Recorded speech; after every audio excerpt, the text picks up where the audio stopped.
Hello friends, आप सभी का स्वागत है द फंडा बॉक्स चैनल पे। आज हम बात कर रहे हैं, हमारे साथ में श्री राम सिंह गुर्जर हैं। आप आरएस टॉपर हैं। इस साल आप आरएस 2018 के अंदर आरपीएस ज्वाइन करने वाले हैं। तो आज हम इनसे चर्चा करेंगे कि किसी भी एक नए कैंडिडेट को या जिसने एग्ज़ाम्स दे दिया है उसको मेंस के लिए अगर प्रिपेयर करना है तो उसको क्या स्ट्रेटजी अपनानी चाहिए। तो सबसे पहले तो मैं आपका स्वागत करता हूं sir. Thank you Amit ji. आप अपने बारे में कुछ डिटेल्स बताएं कि आपने क्या, आपकी क्या बैकग्राउंड रहा, आपने क्या स्ट्रेटजी अपनाई और कैसे अपनी प्रिपरेशन की। चलो पहले तो आमिर जी को thank you very much for giving me this opportunity. मेरा नाम राम सिंह गुर्जर, जैसे इन्होंने बता दिया। इस बार आरएस 2018 में मेरी 130वीं रैंक आई है।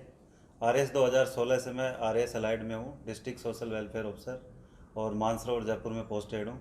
मैं my UPSC journey is still continue. एक बार मैंने इंटरव्यू दिया है और असिस्टेंट कमांडेंट का एग्ज़ाम मैंने क्वालिफाई कर रखा है और नेट का एग्ज़ाम भी क्वालिफाई कर रखा है। तो कम्पिटिटिव एग्ज़ाम से मेरा काफ़ी समय से ताल्लुक़ रहा है।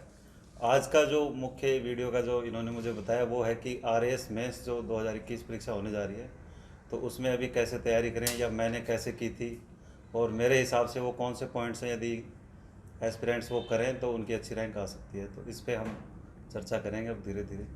सर, इसमें मैं एक और बात बता दूं। एक्चुअली क्या है कि हमारे जो एक हमने टीआरपी करके एक मॉडल स्टार्ट किया है जिसमें हम लोगों को रोज़ डेली शेड्यूल के हिसाब से 10 क्वेश्चंस देते हैं और बच्चे उस पर आंसर्स लिखते हैं। हमारी टीम उसको रिव्यू करती है और फिर हम शाम को उनको मॉडल एनालिसिस भी देते हैं। तो काफ़ी सारे लोग हमारे से जुड़े हुए हैं और उसमें स्पेशली बहुत सारे सीरियस कैंडिडेट्स हैं जो अभी मेंस दे रहे हैं। तो आपसे मतलब मुझे बहुत उम्मीद है कि आप जो आज बताएंगे वो इनके लिए बहुत बेनिफिशियल होगा, क्योंकि आपको खुद को बहुत एक फर्स्ट हैंड एक्सपीरियंस है और आपने उस लाइन को क्रॉस भी किया है। आप one of the successful candidate हैं। तो आपके एक्सपीरियंस से definitely I am very sure कि हमारे जितने भी व्यूअर्स हैं उनको बहुत फ़ायदा होगा। तो सबसे पहला जो बेसिक क्वेश्चन बार बार मतलब हर बार हर कैंडिडेट को आता ही है लगभग, वो क्वेश्चन ये है कि चूँकि अब बहुत कम वक्त मेंस के लिए बचा है, अब की बार आरपीएससी ने बहुत हड़बड़ी में बहुत जल्दी जल्दी सब कुछ प्लान कर दिया, तो अब 75 ऑड डेज बचे हैं मेंस के लिए। तो किस तरीके से उसको स्ट्रेटेजाइज करें, क्योंकि बच्चों को ये बहुत क्यूरियोसिटी रहती है कि कौन से सब्जेक्ट्स पढ़ें, कैसे पहले कौन से सब्जेक्ट्स को पहले पढ़ना चाहिए, किसको बाद में अटेम्प्ट करना चाहिए, कितने घंटे देने चाहिए, कितना कैसे अपना शेड्यूल बनाना चाहिए, लाइब्रेरी में पढ़ें कि घर पे पढ़ें। ये बहुत बेसिक फंडामेंटल क्वेश्चंस हैं जो मुझे लगता है कि जो हर किसी के मन में उठता है और इसके ऊपर कोई एक ऐसा मतलब कॉन्क्रीट जवाब, उनको ढंग का जवाब मिल नहीं पाता।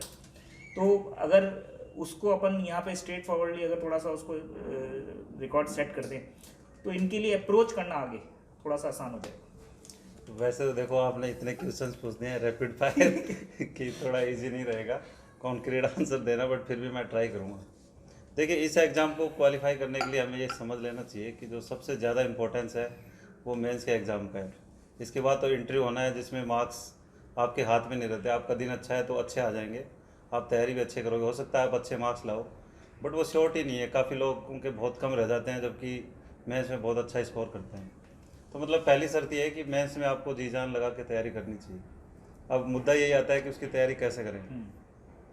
तो अब देखिए 75 डेज रह गए हैं और मैं ये उम्मीद करूँगा कि अधिकांश उन्हीं लोगों को मैं वो कर रहा हूँ जो आरएस 2021 मेंस दे रहे हैं। बाकी लोगों को एक सेपरेट वीडियो में बता सकते हैं कि 75 डेज है। तो आपने ये तो पता ही कर लिया होगा कि क्वेश्चंस का पैटर्न क्या रहता है, कैसे क्वेश्चंस आते हैं, और सिलेबस के हिसाब से आप तैयारी कर रहे होंगे।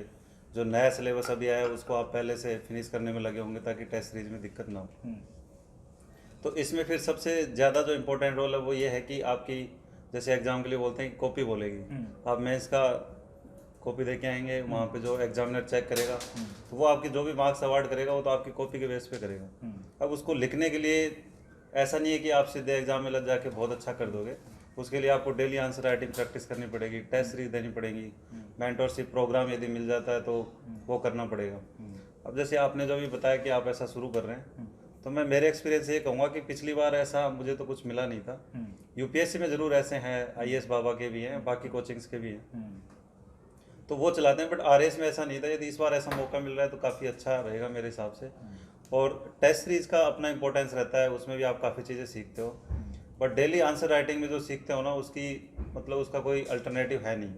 वो हर एक कैंडिडेट को, खास करके जिनका फर्स्ट अटैम्प्ट है, उनको तो बहुत ही ज़्यादा करना चाहिए। उसी से क्या है, डेली आंसर राइटिंग से आपका इंप्रूवमेंट होता है।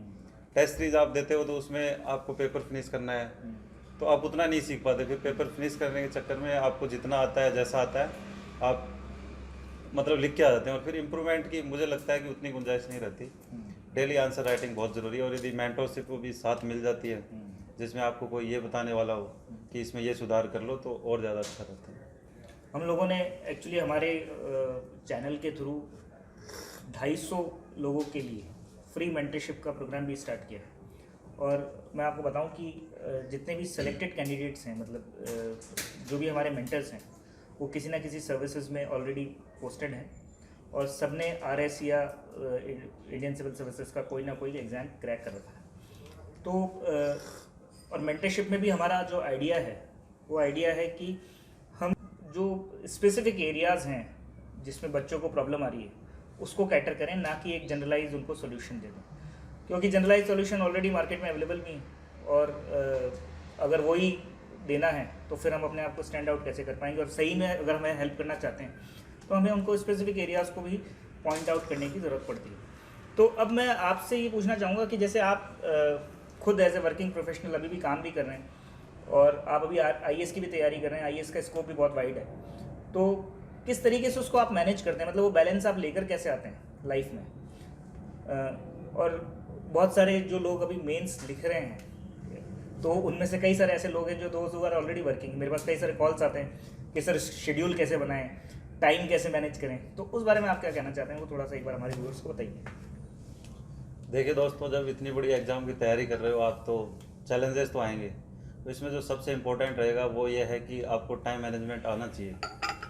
अब इसमें भी ये डिपेंड करेगा कि आपका कौन से डिपार्टमेंट में, आप जैसे राजस्थान गवर्नमेंट की बात करूँ तो उसमें 9:30 to 6 o'clock रहता है लगभग। तो मैं जैसे, मुझे अभी इस बार भी यदि मैथ्स देना हो तो मैं क्या करूँगा कि सुबह थोड़ा जल्दी उठना शुरू करूँगा, 4 बजे मान लो या 4:30 मान लो, और कोशिश करूँगा कि 3 से 3.5 घंटे तो मैं सुबह पढ़ जाऊँ, बहुत अच्छे से मन लगा के, जहाँ मोबाइल वगैरह कुछ नहीं रहे मेरे पास, और सिर्फ फुल कंसंट्रेशन के साथ में करूँ। फिर ऑफिस में जब लंच टाइम हो या बीच में जब भी मिले, तो आजकल जो ऑनलाइन नोट्स हैं उनका मैं रिवाइज करने की कोशिश करूँगा। और इवनिंग में जैसे ही 6 बजे होता है तो मान लो 7 बजे मान लो, और 7:30 के आसपास फिर से 7:30 से 9:30 या इस टाइप से 2 घंटे और मैनेज करो। मतलब दिन में 5 से 6 घंटे मैनेज करने की कोशिश करो, और सैटरडे संडे को फुल यूटिलाइजेशन करो। और फिर जब एग्ज़ाम नज़दीक आए तो कोशिश करो कि मतलब आप छुट्टी ले लो, मिल जाती हैं तो अच्छा है, नहीं मिलती हैं तो फिर जितना मिल रहा है उसी में करो। इसका एक ये मुझे लगता है कि फ़ायदा हो जाता है, जब आपके पास टाइम कम रहता है तो आपकी एफिशिएंसी ऑटोमेटिक बढ़ जाती है।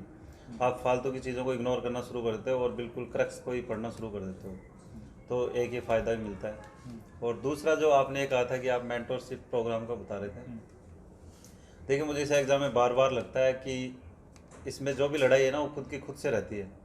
आप मेंस की जब भी तैयारी करोगे आपको लगेगा कि मैं जो लिख रहा हूँ वो सही है क्या, मैं जो पढ़ रहा हूँ वो नोट्स ठीक हैं क्या, बाकी लोग कैसे लिखते होंगे, या मैंने 10 मार्क्स वाला लिखा है उसमें ऐसे लिखते हैं क्या, जो फ्लो चार्ट डाला वो सही है क्या, मतलब यही सब क्वेश्चंस रहते हैं। ये सेल्फ डाउट्स बोलते हैं जिनको।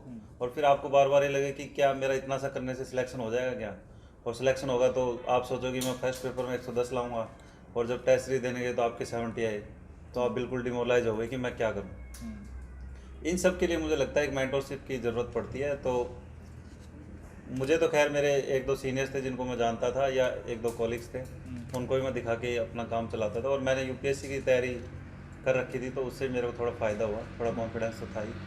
तो यदि जो फर्स्ट टाइमर हैं या जिनका मेंस में अच्छा परफॉर्म नहीं कर पा रहे हैं बार बार, उनके लिए मेंटरशिप प्रोग्राम काफ़ी अच्छा रहेगा।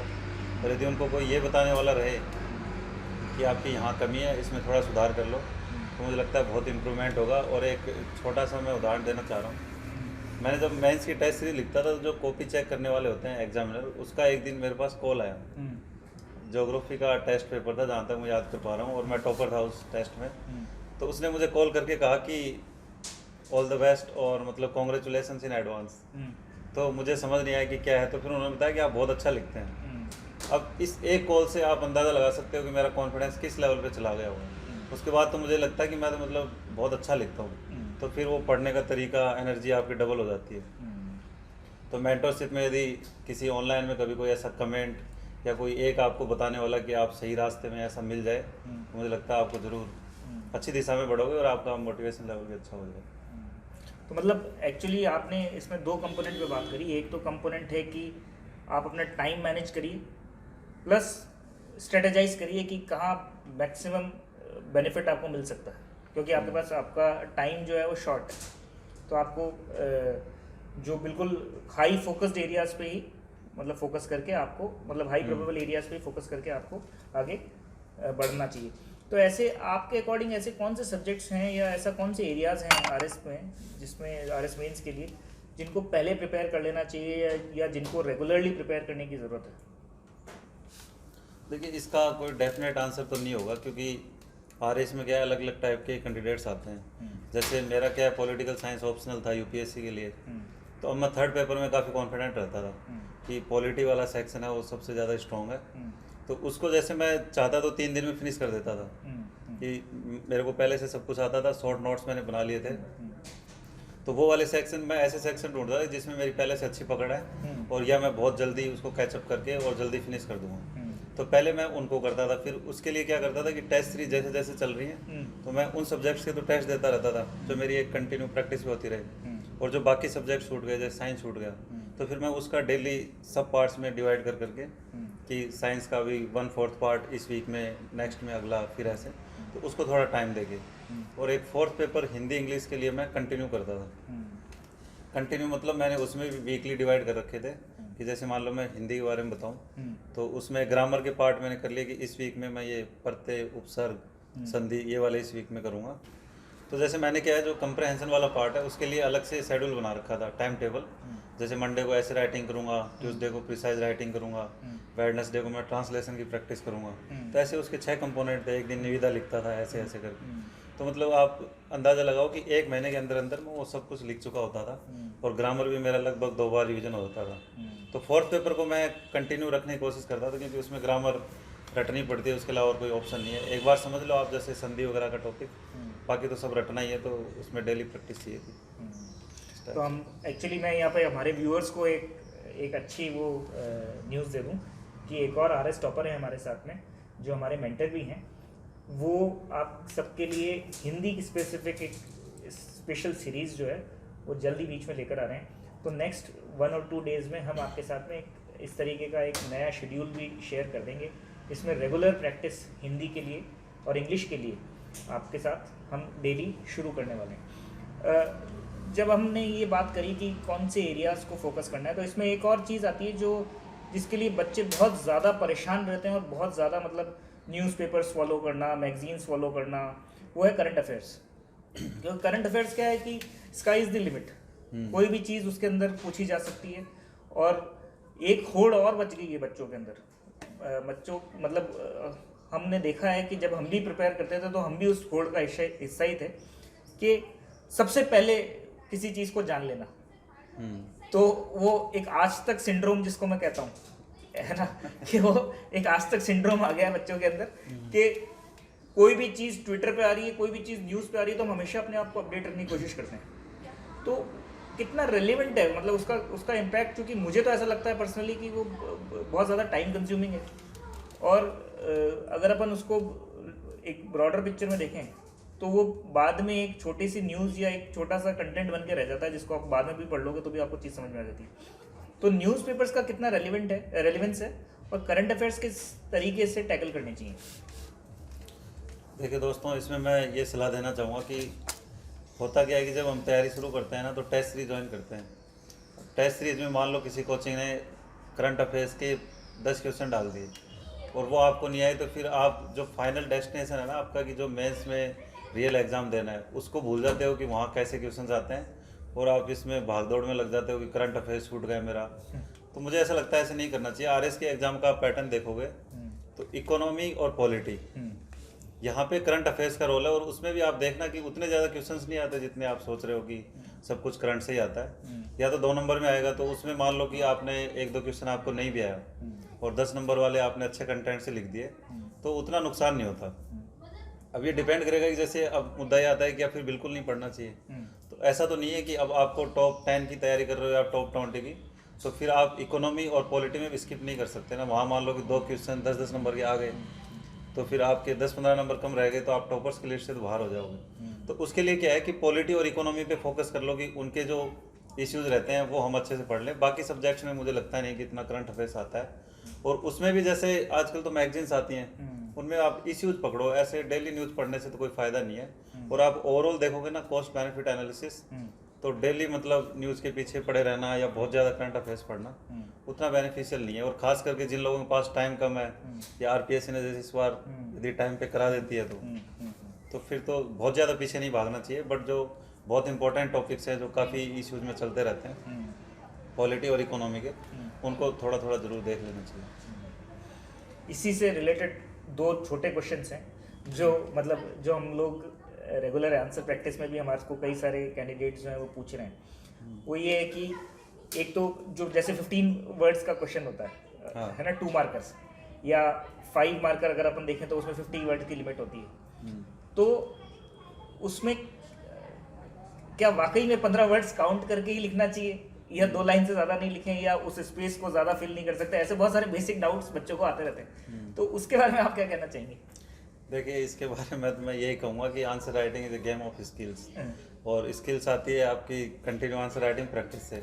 हम आपको ऐसी ऐसी बातें बताऊँगा, आपको हंसी आ सकती है, बट ऐसा फॉलो करते हैं टॉपर्स भी, और मैंने तो किया ही है कि जैसे 15 शब्दों वाला आपने बताया 15 मार्कर, तो उसमें यदि आपको अच्छे से आता है तो उसका चाहे छोटे छोटे लिख के और 3 लाइन कर दो। ऐसा कुछ नहीं है 15 वर्ड्स का। मैंने तो ध्यान नहीं दिया, पिछले बार में दिया था, मैं भी ऐसे ही सोचता था कि 15 से ज़्यादा जा रहे हैं, तो उसको ऐसे उसमें नुकसान हो गया मुझे ऐसा लगता है। तो आपको आ रहा है तो अच्छा कर दो, बस इतना ध्यान रखो कि मतलब 2 नंबर वाले को 5 की तरह तो मत लिखो कि बाद में आपका मतलब टाइम मैनेज नहीं हो पाएगा। अदरवाइज आप ये सोचो कि हर एक में मैं फुल भर दूँ, तो टाइम मैनेज नहीं होगा। तो जो क्वेश्चन आपको अच्छा आता है तो जितनी उसमें जगह दी हुई है फुल भर दो, कोई दिक्कत नहीं है। और जैसे 5 नंबर वाला है ना, तो 5 नंबर वाले की मुझे लगता है कि आप एग्जामिनर के पर्सपेक्टिव से सोचो। जैसे मैं क्या करता था कि कोई क्वेश्चन मुझे बहुत अच्छे से आता है, मुझे पॉइंट वाइज याद है, तो फिर मैं उसका ये करता था कि यदि एक लाइन के इंट्रो में उससे रिगार्डिंग जितने भी पॉइंट्स हैं वो मैं लिख दूं 3-4, और फिर मैं पॉइंट बनाता था और कोशिश करता था कि 5 या 4 पॉइंट बनाऊं।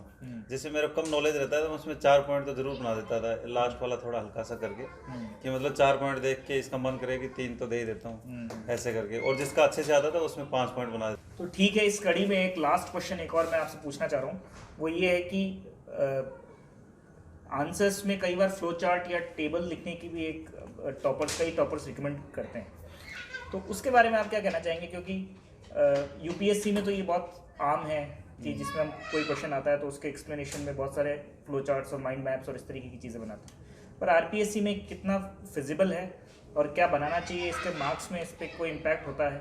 इसके बारे में अगर आप कुछ हमारे व्यूअर्स को बताएंगे तो अच्छा रहेगा। हाँ, देखिए आरएएस में मुझे लगता है स्कोप थोड़ा कम ही है इनका, क्योंकि दोनों का जो एग्ज़ाम पैटर्न है वो काफ़ी अलग है। यूपीएससी में आपको 15 मार्कर और 10 मार्कर्स लिखने पड़ते हैं, इसमें 3-3 पेज 2-2 पेज रहते हैं, तो वहाँ इतने कंटेंट भी नहीं होते, क्वेश्चन भी इस टाइप के आते हैं कि आप क्या करोगे, फिर ऐसे मैनेज करके करना पड़ता है। बट आरपीएससी में ऐसा नहीं है। और आरएएस के एग्ज़ाम में तो जैसे 5 मार्कर्स हैं, उनमें तो अवॉइड ही करना चाहिए यदि आपको पहले से एनफ कंटेंट है। तो 10 नंबर वाले में यदि आपको अच्छा नॉलेज है, कंटेंट अच्छे हैं, तो फिर ज़रूरत नहीं है। बट आपको इनका यूज वहाँ करना है, जैसे या तो ज्योग्राफी में आप डायग्राम बना दो, वहाँ तो अच्छा रहता है। उसके अलावा ऐसी जगह यूज करो जहाँ आप, जैसे मैंने पहले बताया कि आप क्वेश्चन पूरा करने के लिए स्मार्ट टेक्निक होनी चाहिए। तो जहाँ आपको कम कंटेंट आ रहे हैं और आपको लगता है कि ये डायग्राम यहाँ फिट हो जाएगा या फ्लो चार्ट फिट हो जाएगा, उसको कर सकते हो। जैसे मैं एक एग्जांपल दूंगा, 2018 में एक क्वेश्चन आया था ईज ऑफ डूइंग बिजनेस वाला, उसके कि कंपोनेंट्स क्या है, ऐसा कुछ क्वेश्चन था। तो उसके कंपोनेंट्स जैसे मुझे 4 से 5 याद थे, तो मैं समझ गया कि ये 10 मार्कर 10 मार्कर है और ये तो होगा नहीं पूरा। तो फिर मैंने 2-3 लाइनें इंट्रो में लिखी कुछ इकोनॉमी से रिलेटेड और एक कंक्लूजन तैयार कर लिया। अब बीच में कंपोनेंट के 4-5 हो गए, उसके अलावा क्या करूँ? तो फिर मैंने आधे पेज में लगभग मतलब 1/4 पेज हो गया होगा, उसमें मैंने वो रैंकिंग वाला पूरा डायग्राम बना दिया कि इसमें ये रैंकिंग थी, वो मुझे याद थी। तो वैसे वहाँ मुझे लगता है कि वो काफ़ी अच्छा रहा होगा और उससे एग्जामिनर इम्प्रेस भी रहा होगा, और उसको ये भी नहीं लगा होगा कि इसको मतलब क्वेश्चन नहीं आ रहा इसलिए ऐसा जुगाड़ कर रहा है। तो ऐसी जगह ढूंढ के आप कर सकते हो। बाकी जिसमें आपके पास एनफ कंटेंट है और जैसे पॉलिटिक क्वेश्चन हैं, तो उसमें क्या डायग्राम बनाओगे, क्या होगा। तो आरएएस में बहुत ज़्यादा स्कोप नहीं है। यदि आपको ये पहले से नहीं आते हैं तो ऐसा घबराने की जरूरत नहीं है कि बाकी लोग बना रहे हो मैं पीछे रह जाऊँगा, मुझे ऐसा कुछ नहीं लगता है। जहाँ स्कोप दिखे तो बना दियो, अदरवाइज कोई ज़रूरत नहीं। तो आपने बहुत सारी आज काम की चीज़ें बताई हैं और आई एम वेरी श्योर कि जो अब की बार RS मेंस दे रहे हैं उनके लिए बहुत बेनिफिशियल रहेगा। तो आप हमारे व्यूअर्स को कोई मैसेज देना चाहते हैं या कोई उनको एक लास्ट ऐसी टिप देना चाहते हैं जो जिसको कहते हैं ना ब्रह्मास्त्र कि जिससे लोगों के लिए जो है एक तरीके से एक मतलब पार्टिंग मैसेज जो है वो आप देना चाहें तो आप प्लीज़ दें। देखिए अब क्या है कि जब अब फाइनल सिलेक्शन हो गया तो ब्रह्मास्त्र के लिए पूछते हैं लोग, बट ऐसा है कि कई बार फेल हो चुका हूँ तो वो ब्रह्मास्त्र तो ऐसा मुझे कुछ दिखता नहीं है। मुझे ऐसा लगता है कि इस एग्ज़ाम में थोड़ा लक भी मैटर करता है, बट आप यदि मन लगा के करोगे और आप ये सोच के कर रहे हो कि मेरी तो एक रैंक आनी है, तो आपका लक थोड़ा बहुत डाउन भी रह गया, इंटरव्यू में हल्का भी रह गया, तो भी आप सिलेक्शन लेके अच्छी रैंक ले लोगे, इतना मुझे भरोसा है। तो मैं संदेश तो ये देना चाहूँगा कि अब आप मेंस की तैयारी कर रहे हो, सेल्फ डाउट्स बहुत ज़्यादा आएंगे, और जब जब आपको लगे तो डिसिप्लिन को हमेशा से टॉप मोस्ट पे रखना। आपने टारगेट डिसाइड कर दिए, टेस्ट सीरीज यदि आप फॉलो कर रहे हैं, आपने शेड्यूल बना लिया और या फिर मेंटरशिप ज्वाइन कर ली, डेली आंसर राइटिंग प्रैक्टिस का टारगेट कर लिया कि मुझे ऐसे करना है, उसमें जब भी आए तो उसको ज़रूर पूरा करना। जब आलस से होने लगे तो समझ लियो कि आपसे आगे कोई निकल रहा है, और हमेशा से ये सोचो कि मेरा सिलेक्शन तो होगा। मैं ये इसलिए कह रहा हूँ क्योंकि यदि आप पहले से हार जाओगे ना कि देखते हैं ट्राई करेंगे पता नहीं होगा कि नहीं, उससे फिर वो अंदर एनर्जी मोटिवेशन लेवल बहुत कम हो जाता है। यदि आप ये सोच के करोगे कि मतलब दुनिया को मत कहो, लेकिन मन ही मन में आप ये सोचो कि मेरी रैंक तो आने वाली है, कोई रोकने वाला नहीं है, तो आप अंदर से मोटिवेटेड रहोगे, एनर्जी ज़्यादा रहेगी, बार बार पढ़ोगे, टेस्ट सीरीज भी दोगे और हमेशा से इम्प्रूवमेंट करने की कोशिश करोगे। तो यही है बस लास्ट में जो हमेशा से कहता हूँ मैं, लगे रहो और इस बार ज़रूर आपको एक रैंक लानी है, बस यही सोच के लगातार प्रयास करते रहो। All the best to everyone. तो thank you Ram Singh ji, funda box team की तरफ से, और जितने भी हमारे साथ में लोग जुड़े हुए हैं उनकी तरफ से भी मैं आपको बहुत बहुत थैंक्स कहूँगा। इट्स माय प्लेजर कि आपने बहुत अच्छी चीज़ें आज हमारे साथ में शेयर की है। तो मैं क्रक्स अगर बताऊँ तो डिसिप्लिन, राइट स्ट्रेटजी और फोकस, ये 3 चीज़ें मुझे राम सिंह जी की बात से समझ में आई है कि अगर कोई कैंडिडेट इन 3 चीज़ों को ध्यान रखता है और इसको लेके आगे बढ़ता है तो उसको सक्सेस मिलने के चांसेस बहुत हाई हैं, है ना। तो थैंक्स फॉर जॉइनिंग अस। हम लोग आगे भी इस तरीके की टॉपर्स से बात करते रहेंगे और कोशिश करेंगे कि आपके लिए बेस्ट से बेस्ट गाइडेंस जो है वो आपको प्रोवाइड कर सकें, और हम जो एफर्ट दे रहे हैं वो आपके लिए बेनिफिशियल हो